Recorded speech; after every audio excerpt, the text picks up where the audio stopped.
위치는 이제 일단 그 1호선과 4호선의 더블 역세권 가지고 있고요. 지금 동대문역을 또 5분권 내에 이용할 수 있는 곳에 지어진 신축 투룸의 그런 아파트 매물입니다. 두 개의 동으로 이루어져 있고요. 그래서 세대수가 약 108세대 정도로 굉장히 그 대단지를 형성하고 있는 도심 속에서 찾아보기 힘든 그런 아파트 규모를 지금 가지고 있죠. 지상 15층에서 16층 규모를 가지고 있고요. 실평수 약 11평 기준으로 보신다면은 매매가 약 3억 3,500만 원에서 3억 한 5천만 원 사이 이내로 시세가 형성되어 있는 곳입니다. 전세 투자 시에 약 뭐 3,800에서 4천만 원 정도까지를 좀 여유를 좀 가지신다면은 아주 편안하게 임차를 수요를 받을 수 있는 곳에 입지했다 이렇게 볼 수 있겠습니다. 자, 다음에 이 입지를 좀 알아보자고 하는데 뭐 입지 뭐 설명할 필요가 있나요? 종로. 그냥 말할 필요가 없는데 이 도심 중심지에 그냥 가운데 딱 박혀 있는 아파트입니다. 그래도 입지 분석 한번 부탁드릴까요? 네, 지금 말씀해 주신 대로요. 여기 이제 종로구 쪽에는 이제 주택 자체가 상당히 희소하기도 하지만은 특히 이 아파트는 이제 매물이 이제 거의 뭐 찾아보기 힘든 매물입니다. 그렇죠. 그렇기 때문에 뭐 지금 서울의 2030 어떤 그 3대 도심지 중 하나인데도 불구하고 그 안에서 또 많은 또 개발 사업이 또 이루어지고 있는 곳에 또 위치를 또 해 있죠.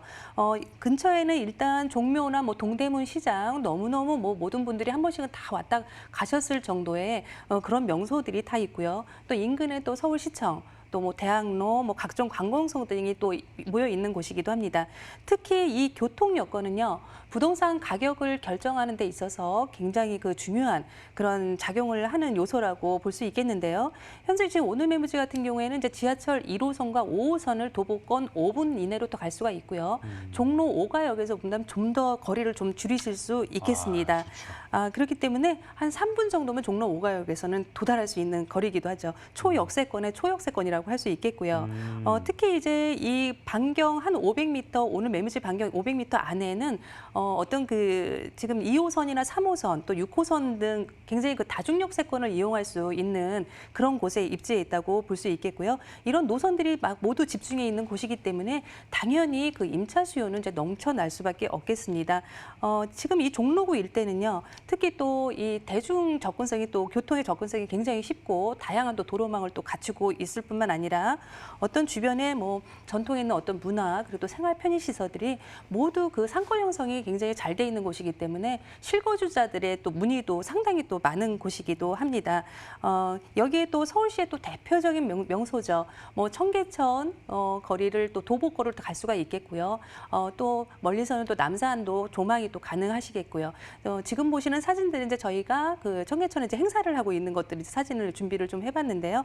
이러한 점들이 어떤 그 서울 도심 속 안에서도 이런 힐링 명소가 있는 곳이 일단 이 종로구라는 이런 입지적 장점을 또 가지고 있는 것이고요. 특히 이런 도심의 정가운데 있지만 어떤 도심 속의 이 쾌적함까지 갖춘 그런 곳이다. 이렇게 볼 수 있겠습니다. 그렇습니다. 종로 뭐 말할 필요가 없는데 야, 제가 뭐 트리플 역세권까지 봤는데 쿼트러플은 처음 보네요. 야, 4개의 호선이 지금 가까이 있고 도보 5분입니다. 네, 그렇습니다. 성인 걸음인가요? 네, 그렇습니다. 네, 알겠습니다. 제 걸음입니다. 우리 전문가 네. 걸음이군요. 자, 그렇다면 미래 가치 알려주시죠. 네, 이제 이 종로라는 것은 이제 이 지역은 이 도심권은요, 현재 그 30년 이상 된 그 낡은 그 건물들이 대다수고요. 맞아요. 지금 10년 이하의 그 준신축급들이 약 7%밖에 되지를 않습니다. 그렇다 보니까 도심의 이제 상업지가 굉장히 많이 또 밀도가 좀 높은 곳이기도 하고요. 하지만 이제 서울에서는 이 정부에서는 이런 상업지 비율을 높여서 약 90%까지 그 주택 그 정책을 끌어올리겠다는 그런 발표를 또 했었죠. 이 안에는 도심의 그 사대문 정비사업 개발 내용이 이제 들어 있는데요. 이러한 이제 서울 도심부의 어떤 그 나라의 도심부에 부는 그런 재개발 열풍은 이미 그 세계적으로 지금 유행을 하고 있는 그런 추세라고 볼 수도 있겠습니다. 주변의 그 낙후 지역들을 모두 손을 봐서 어떤 그 주거와 그 업무 기능을 같이 이제 결합을 시켜서 좀 더 그 중심지구로 이제 새롭게 태어나게 한다는 이제 그런 사업들인데요.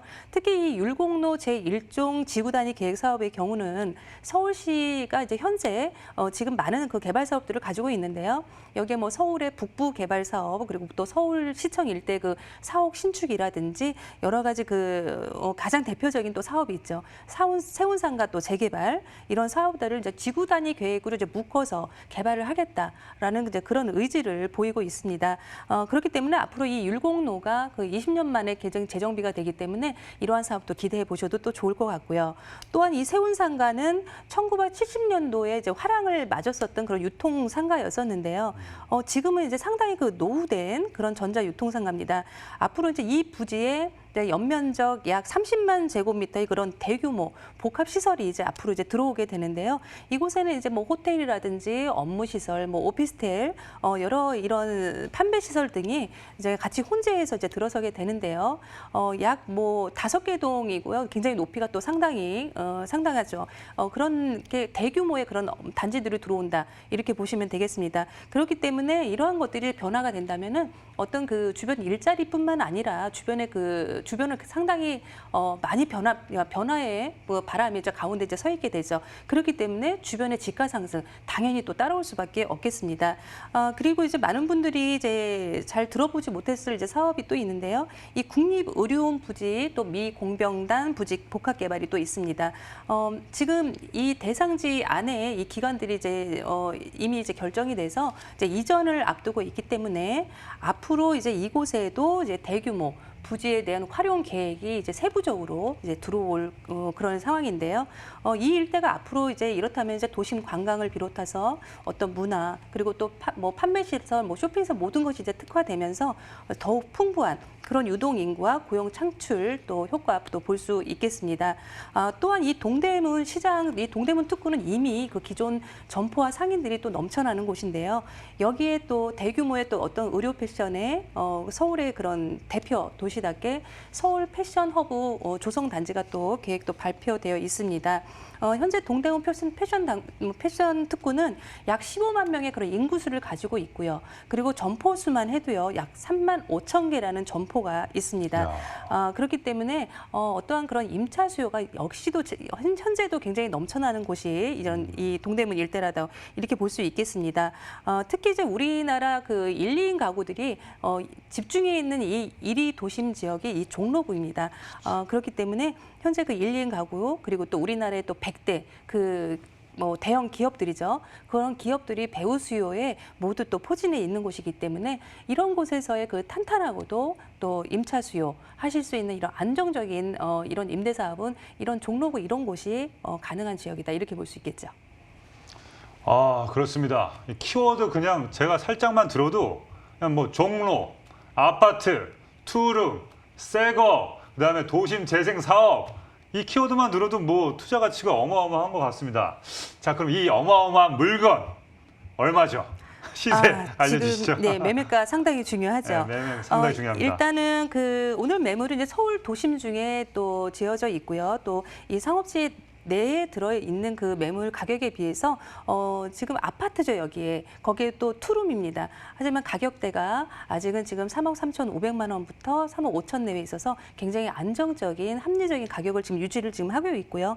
가격적으로 보신다면은 지금 이 가격은 이제 서울 그 역세권의 웬만한 지역의 이제 전세금 정도 그 정도라고 또 보시면 되겠습니다. 전세금 약 2억 9,700에서 한 3억 1천만 원 정도 예상해 볼 수 있기 때문에 실투자금 약 3,800만 원에서 4천만 원 정도면 이제 충분히 편안한 투자 하실 수 있다고 또 볼 수 있겠고요. 서울 도심은 이제 현재 그 계속적으로 이제 지가가 오르고 있는 상황이기 때문에 현재 이 준공 시점이 이제 약 1년 정도를 남겨두는 이런 매물인 것을 감안한다면은 그 안에 준공까지 시세 차익 또 기대해 볼 수 있는 매물이다 이렇게 볼 수 있겠습니다. 제가 그냥 심플하게 봤을 때는 시세가 상당히 좋은 것 같습니다. 그죠? 네. 3억에서 3억 5천만 원이고요. 전세 임대 시 실투자금 3,800에서 4천만 원, 월세 임대 시 실투자금 1억 5천만 원 예상해 보시면 되겠습니다. 전문가님 끝으로 우리가 종로에서 뭐 이거 말고도 투룸 아파트를 볼 때 좀 네. 뭔가 눈여겨볼 만한 이 포인트가 뭐가 있을까요? 일단 이제 투룸 아파트 같은 경우에는요. 네. 지금 종로 같은 경우는 이제 1인 가구를 위한 그 오피스텔도 상당히 많은데 이런 투룸 아파트 같은 경우는 일단 굉장히 희소하죠. 더구나 이제 신축이고 그런데 우리가 이제 나중에 이제 어떤 황금성도 상당히 생각을 해봐야 그렇죠. 다시 팔 만한 물건인지. 그렇죠. 그게 상당히 굉장히 중요한 그런 중요하죠. 부분이죠. 그런 면에서 본다면은 일단 건물이라는 것은 이제 일단 가시성이 좀 좋아야 되고요. 그럼요. 예, 개방감이 또 느껴져야 되고요. 중요하죠. 예, 그런 면에서 조금 더 세대수가 많은 것을 선택하신다면은 약간 좀 황금성 면에서도 굉장히 뛰어나죠. 그런 부분을 본다면은 지금 오늘 같은 매물 같은 경우에는 지금 사거리에 코너에 지어져 있는 건물이기 때문에 앞에 동과 뒤에 동 모든 그 동이 지금 시야를 확보한 그런 건물이라고 볼 수 있겠습니다. 일단은 지방에서 많이 이제 그 투자를 하시는 분들 같은 경우에는 일단 이런 그 규모가 좀 큰 이런 물건을 접하시는 게 그런 것이 이제 안정적인 수요를 또 뭐 받으실 수 있겠고요. 나중에 이제 매매하는 것까지 생각하신다면은 이런 좀 대규모의 이런 단지형을 구입하시는 것도 괜찮을 것 같습니다.